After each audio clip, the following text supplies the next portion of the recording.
Boa noite, senhor Larsen. Nós estamos em trade mission para Haiti com o ministro Steve Martina. O que você mira como diretor de Curoil para aqui na Haiti?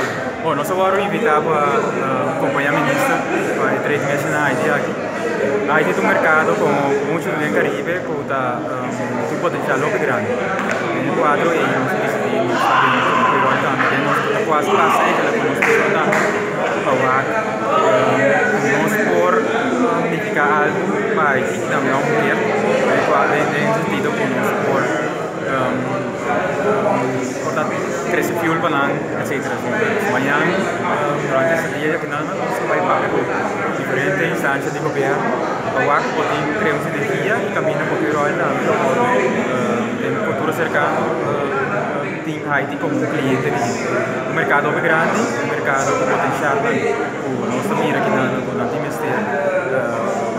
Basta exportar hasta a inversão na tudo agora assim.